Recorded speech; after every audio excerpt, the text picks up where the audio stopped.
Buenas tardes. El día de hoy vamos a discutir dos perspectivas complementarias a este paradigma estratégico comunicacional de la planificación territorial que hemos comentado en las sesiones anteriores. Estas dos perspectivas complementarias se refieren con más especificidad a un paradigma comunicativo que se ha desarrollado fundamentalmente en los países anglosajones, y la segunda se refiere a una perspectiva que podemos llamar crítica, que intenta cuestionar algunos de los principios fundamentales de la planificación que se habían venido consolidando a lo largo del siglo XX e incluso en los últimos 20 años. Veamos de qué se trata este primer paradigma que llamaremos comunicacional. Este se fundamenta en primer lugar en la premisa que la planificación es una acción comunicativa en la lógica que ha propuesto genéricamente el filósofo alemán Jürgen Habermas, quien habla que la acción humana realmente es una acción comunicativa racional. ¿De qué se trata esto?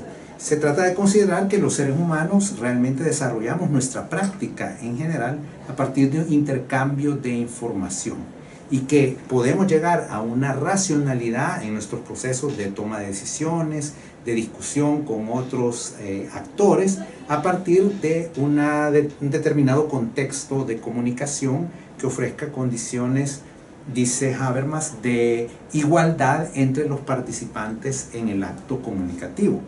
Por supuesto que esta igualdad de condiciones no es una cuestión dada, es algo que se debe de construir. ¿En qué sentido? En primer lugar, en tratar de que los que están participando en el acto de comunicación no ejercen una relación de poder dominante sobre el otro interlocutor. Ese es un primer punto. Un segundo punto está más relacionado con el hecho de que los participantes en el acto de comunicación lo están haciendo de buena fe. Es decir, están efectivamente comunicándose para llegar a un tipo de acuerdo, a un propósito, a un objetivo común que los convoca justamente a estar sentados en el mismo espacio.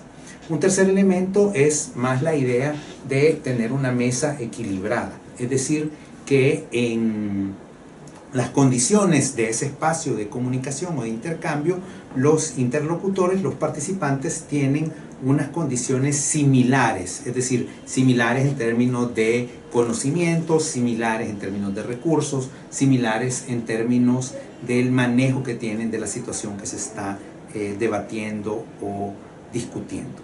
Entonces, estos elementos que comentamos reflejan o explican lo que sería ese escenario de acción racional comunicativa.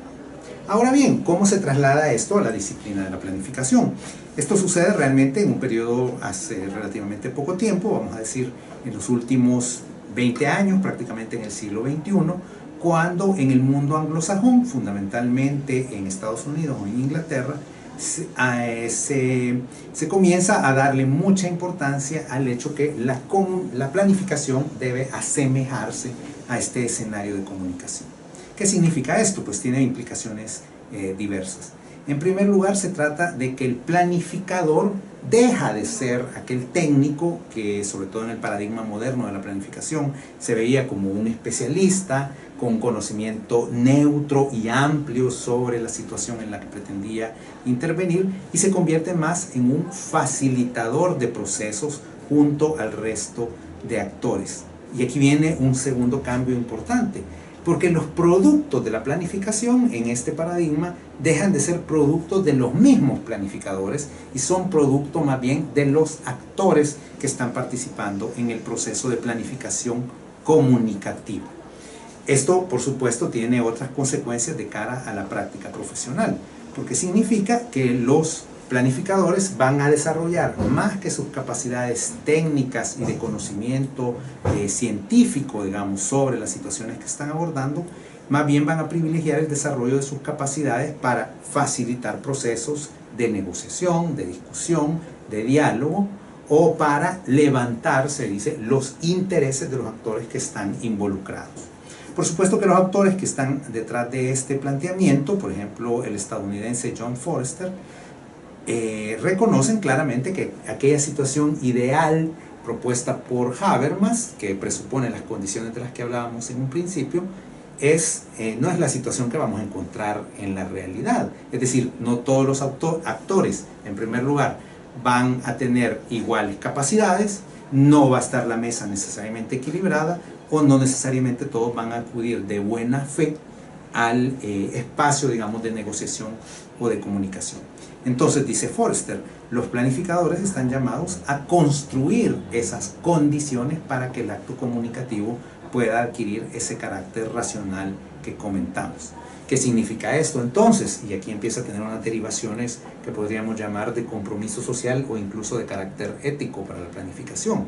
Y es que el planificador entonces va a trabajar, va a privilegiar trabajar con los actores más desfavorecidos, más desempoderados, digamos, para que ellos, en primer lugar, tengan el conocimiento de la situación de planificación en la que están participando, o que ellos también tengan en el espacio de negociación, en la mesa de negociación, tengan unas condiciones, si no iguales, por lo menos más equilibradas con el resto de actores, notablemente con los actores de tipo estatal o incluso con los actores privados más de una índole empresarial.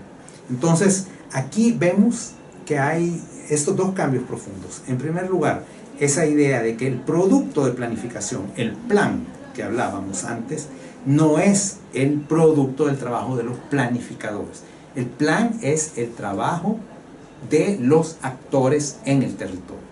Y en segundo lugar, los planificadores dejan de ser entonces especialistas técnicos neutrales en una determinada área y se convierten sobre todo en facilitadores de estos procesos. Otros autores, por ejemplo la inglesa Patsy Healy, habla que a estas, digamos, dos capacidades que comentábamos hay que agregar otras, como puede ser la capacidad de entusiasmar, vamos a decir, que los planificadores puedan generar un proyecto, una visión de territorio alrededor de la cual los actores puedan sentirse convocados y puedan participar de una manera efectiva en enriquecer esa visión, en apropiarse de esa visión y por lo tanto posteriormente en poder contribuir a su implementación. Esto también entonces conlleva un aspecto, si lo queremos ver, más participativo, más de corresponsabilidad entre los diferentes actores que están involucrados en el proceso de planificación. Significa también, como ya lo hemos comentado, que se rompe con la idea que la planificación es esencialmente una función pública. No es solo el Estado el que está convocado, digamos, en estos espacios, sino que son la generalidad de los actores del territorio.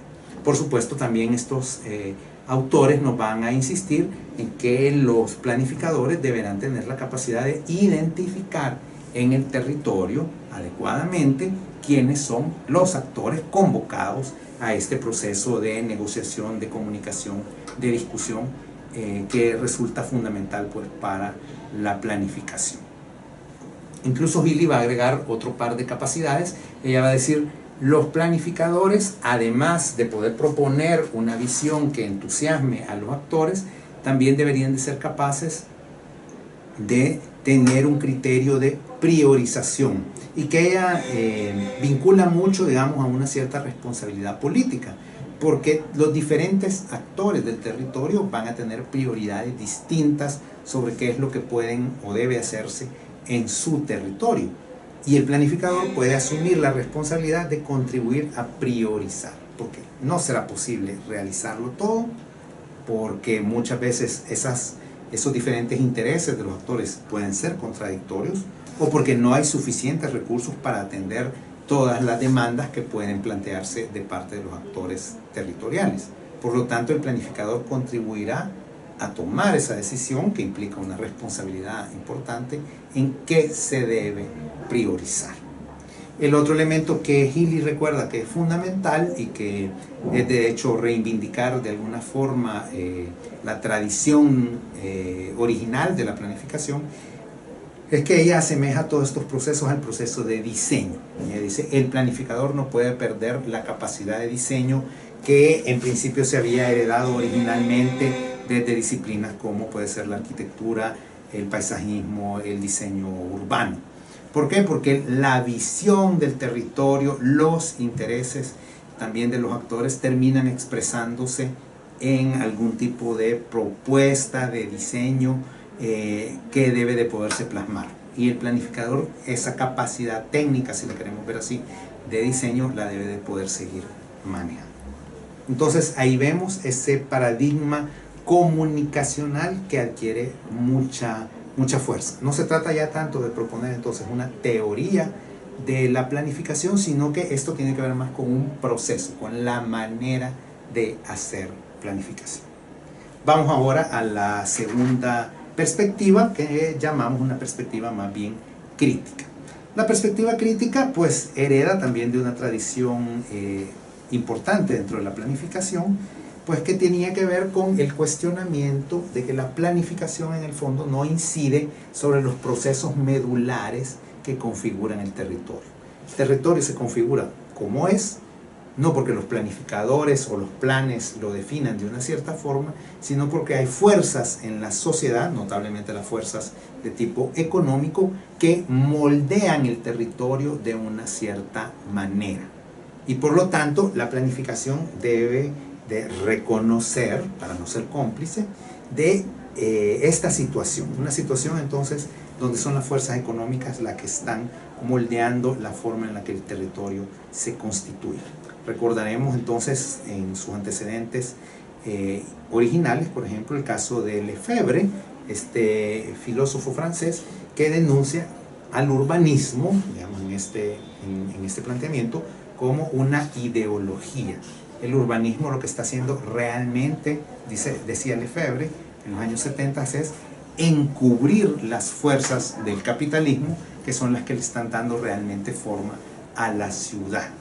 Y por lo tanto hay que plantearse un urbanismo que pueda contrarrestar y denunciar estas situaciones.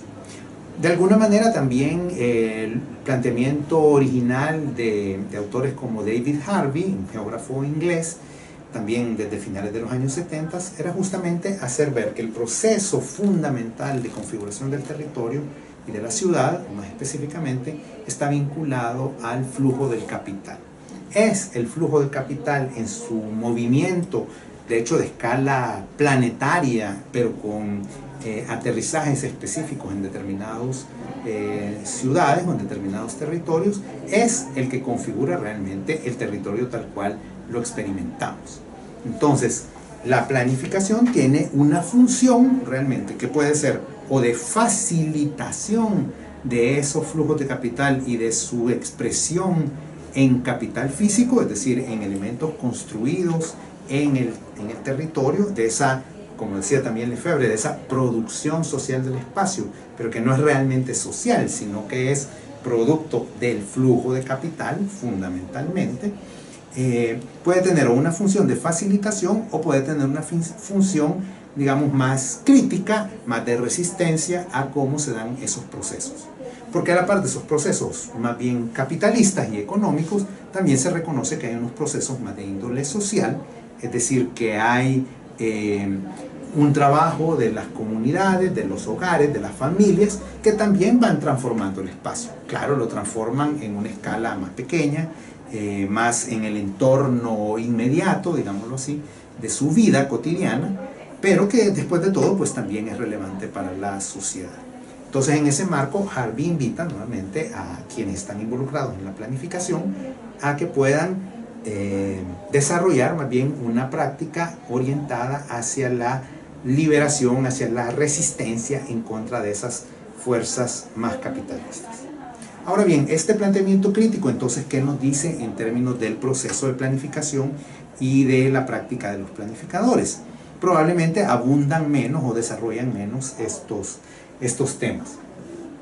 En primer lugar, porque se reconoce que la ciudad o el territorio, si lo queremos ver así, es una totalidad que involucra no solo la dimensión física espacial, digamos, que es la que en las tradiciones históricas originales primaba, digamos, en términos de planificación, sino que también es una constelación, digámoslo así, de procesos sociales, económicos, culturales, políticos, que conforman esa totalidad que se llama territorio. Entonces, el planificador es un profesional más entre un conjunto amplio, donde sin duda están los sociólogos, los economistas, los profesionales de las ciencias políticas y otras ciencias sociales, que están interesados en ese objeto de estudio amplio, complejo, que se llama ciudad. Incluso Lefebvre desde un principio había anunciado que esa es la dificultad intrínseca, digamos, de cualquier profesional que quiere estudiar la ciudad, que esa complejidad trasciende las fronteras disciplinarias clásicas de las ciencias sociales. Harvey dice entonces, es por eso que los profesionales interesados en la ciudad lo que deben lograr combinar es la imaginación social y la imaginación espacial como manera de entrar en el proceso, comprender el proceso de producción del espacio. Otro elemento importante en esta línea es que se reconoce que la ciudad y el territorio no son, nuevamente, producto únicamente de las decisiones de los planificadores. Probablemente nunca han sido los planificadores los que tomen las decisiones más importantes sobre la ciudad. Son, como ya veníamos diciendo en esta línea, son las fuerzas del capital y por lo tanto los capitalistas los que en sus tomas de decisiones van configurando el territorio de una cierta manera.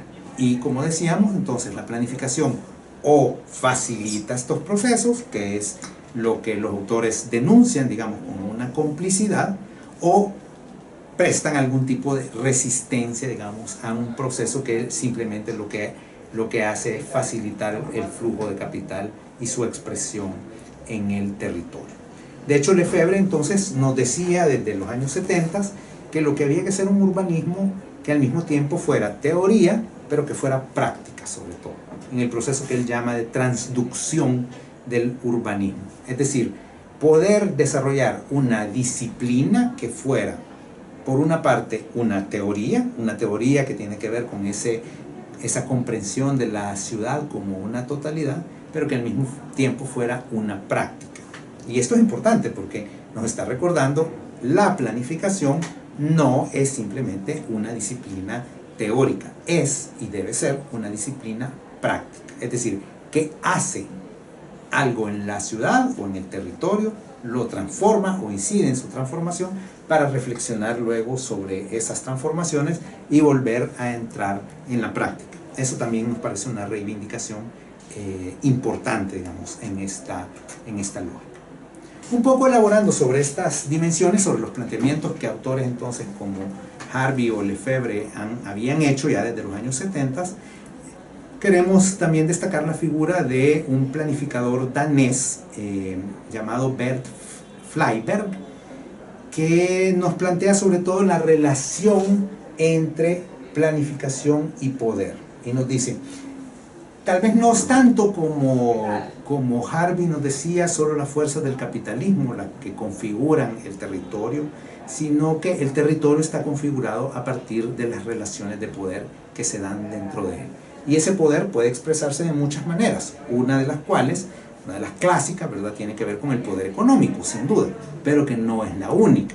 Hay también una expresión de poder político que es importante, hay otras expresiones como un poder más cultural, si lo queremos ver así, cultural simbólico.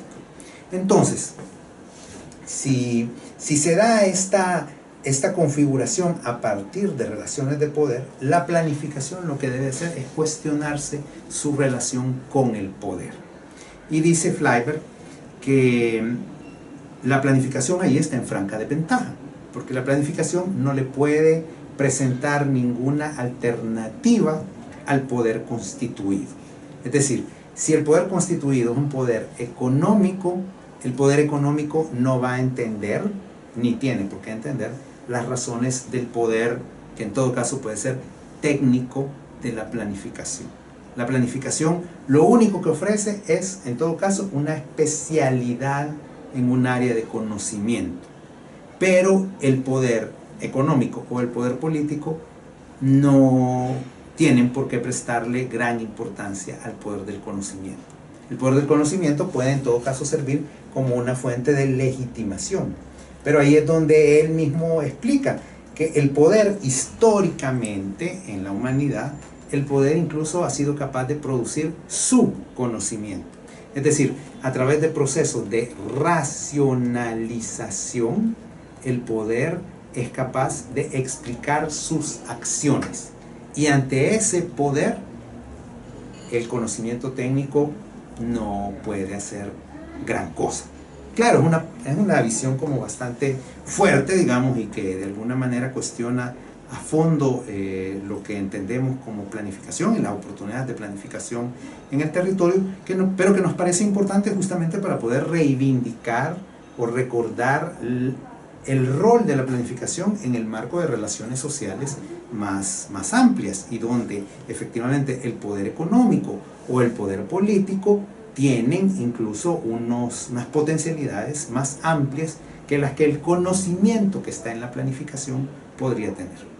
Entonces, ¿qué es lo que Flyvbert nos propone que se puede hacer en ese contexto? Y ahí es donde él dice, en primer lugar, la planificación debe entender la lógica del poder y descartar definitivamente el discurso que escuchamos muchas veces de separación entre la dimensión política y la dimensión técnica, o que hay unos políticos que toman decisiones y hay unos técnicos que los informan. Eso es una simplificación. Eso es en el fondo rehuir el debate principal, que debería de ser cómo la planificación asume su verdadero rol político en la sociedad. Y para ello Flyvbert invita a seguir tres dinámicas. En primer lugar, dice, la planificación debe de fijarse en los temas fuertes en un territorio, es decir, en los temas de tensión, en los temas de conflicto, digámoslo, en la ciudad, por ejemplo, en los casos que él ha estudiado, las grandes obras de infraestructura. Las grandes obras de infraestructura donde se invierten miles de millones de dólares en algunos casos, de la sociedad, de todos, y se invierten en ciertos proyectos que a la larga privilegian a ciertos grupos. Ahí es donde la planificación puede incidir para tratar de transformar una relación de poder determinada. Segundo elemento, dice, lo que la planificación encuentre en este tipo de estudios, en este tipo de investigaciones sobre estos temas álgidos de planificación o temas álgidos en el territorio, debe de ser llevado al debate público. Es decir, no puede quedarse eso en la torre de marfil, llamémosle así, de la academia o en el círculo técnico de unos especialistas en una oficina de planificación. No, los planificadores tienen que estar dispuestos a poner sus temas en el debate público. Y ahí él explica, por ejemplo, el rol importante que pueden jugar los medios de comunicación, entre otros canales, digamos, para poder llegar a unas audiencias más amplias. En tercer lugar, Flyvbert lo que nos dice es, de alguna forma parecido a lo que Lefebvre antes decía, este mecanismo de primero investigación, recopilación de información, luego denuncia, si se quiere, o puesta en la agenda pública de los temas de la planificación, debe de ser llevado a la práctica. Es decir, debe de haber incidencia en lo que realmente se hace en el territorio.